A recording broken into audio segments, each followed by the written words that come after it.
13 जून 2025 को ईरान ने 150 ballistic missiles और 100 ड्रोन्स के साथ इसराइल पर हमला कर दिया। ईरान ने इसराइल पर यह हमला इसलिए किया क्योंकि उससे पहले इसराइल ने ईरान की न्यूक्लियर साइट्स पर अटैक्स किए थे। ईरानी मीडिया के मुताबिक इसराइल ने जो ईरान पर अटैक किया, उस अटैक के अंदर सिविलियंस की जानें भी गईं। ईरान ने इसराइल पर हमला किया और उस ऑपरेशन का नाम ऑपरेशन ट्रू प्रॉमिस 3 रखा। आज की इस वीडियो में हम ये जानेंगे कि आखिर इसराइल और ईरान के दरमियान कॉन्फ्लिक्ट क्या है और मजीद यूनाइटेड नेशंस, यूएसए और पूरी दुनिया का इस कॉन्फ्लिक्ट को लेकर क्या मौकिफ है। ईरान और इसराइल के दरमियान जारी जंग की वजह से ऑयल की प्राइसेस काफी हाई हो गई हैं और मजीद एयर ट्रैफिक और शिपिंग रूट्स भी काफी डिस्टर्ब हुए हैं। ईरान और इसराइल के दरमियान ये जंग 13 जून 2025 को स्टार्ट हुई और अभी तक जारी है। अगर हम ईरान और इसराइल के दरमियान इस कॉन्फ्लिक्ट के बैकग्राउंड की बात करें तो ये कॉन्फ्लिक्ट कोई अभी का नहीं बल्कि ये पुराना कॉन्फ्लिक्ट है। पिछले साल 2024 के अंदर भी ईरान और इसराइल ने एक दूसरे पर अटैक्स किए थे। ईरान के मुताबिक इसराइल ने सीरिया के अंदर ईरानी सेटलमेंट्स को तबाह किया था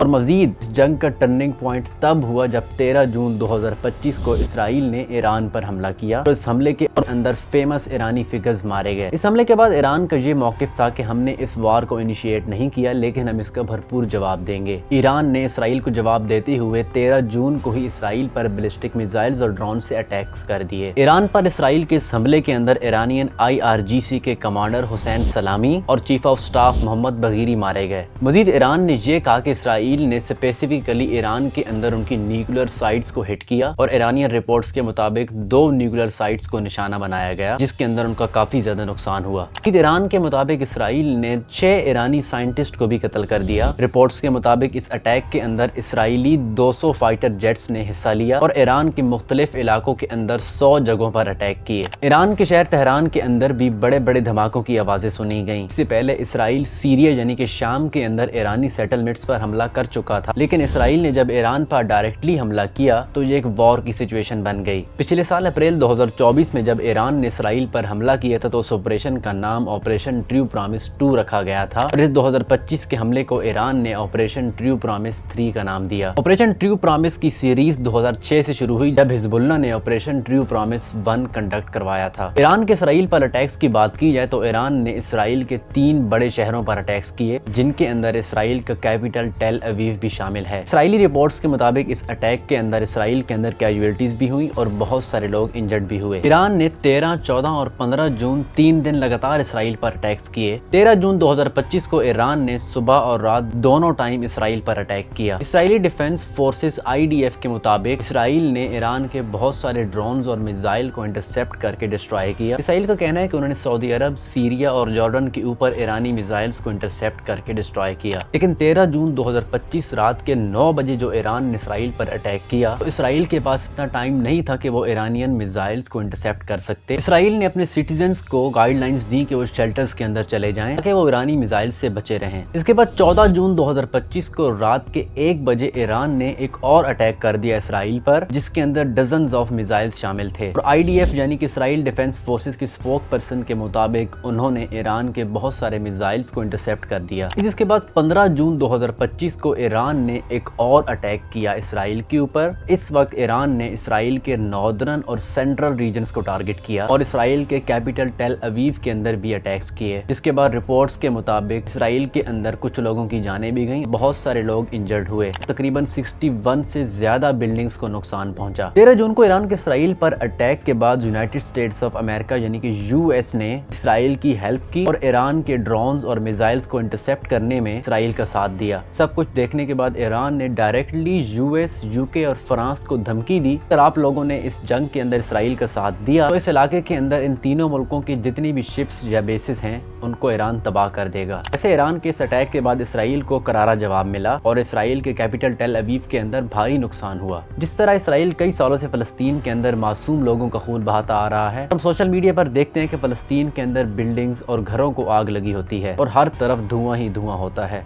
ईरान के इसराइल पर अटैक करने के बाद जिस सारी सिचुएशन इसराइल के अंदर आ गई और इस वक्त इसराइल के कैपिटल के अंदर आपको हर तरफ धुआं ही धुआं नजर आएगा। ईरान और इसराइल की इस जंग के अंदर बड़े बड़े ममालिक इसराइल का साथ दे रहे हैं, जैसे कि यूनाइटेड स्टेट्स, अर्जेंटीना, कनाडा और UK और फ्रांस। अर्जेंटीना और कनाडा के ऑफिशियल्स ने कहा اسرائیل کو اپنا ڈیفینس کرنے کا پورا رائٹ حاصل ہے۔ یونائٹڈ اسٹیٹس کے پریزیڈنٹ ڈونلڈ ٹرمپ نے کہا Iran must make a deal before there is nothing left, یعنی کہ اس سے پہلے کہ ایران کمپلیٹلی تباہ ہو جائے ایران کو کوئی نہ کوئی ڈیل کرنی چاہیے۔ یہ بات آپ سب لوگوں کو معلوم ہے کہ United States of America specifically Donald Trump اسرائیل کو ہر جنگ کے اندر فل سپورٹ کرتا ہے۔ اگر دوسری جانب ایران کو دیکھا جائے تو رشیا، چائنا، نارتھ کوریا اور پاکستان جیسے ممالک ایران کو سپورٹ کر رہے ہیں۔ رشین پریزیڈنٹ ولادیمیر پوٹن نے ایرانی پریزیڈنٹ اور اسرائیلی پرائم منسٹر نیتن یاہو کو کانٹیکٹ کر کے دونوں ممالک کو جنگ روکنے کا مشورہ دیا۔ مزید چائنیز آفیشیلز نے اسرائیل کے ایران پر اٹیک کو شدید کنڈیم کیا، کہا کہ ایران کو اپنا ڈیفینس کرنے کا پورا رائٹ حاصل ہے۔ اس کے علاوہ پاکستانی آفیشیلز کی جانب سے بھی ایران کی سپورٹ میں بیانات آئے۔ پھر فی الحال ایران اور اسرائیل کے درمیان یہ جنگ ابھی تک جاری ہے۔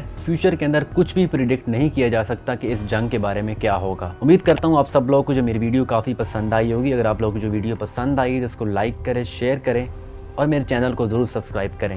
بہت شکریہ۔ اللہ حافظ۔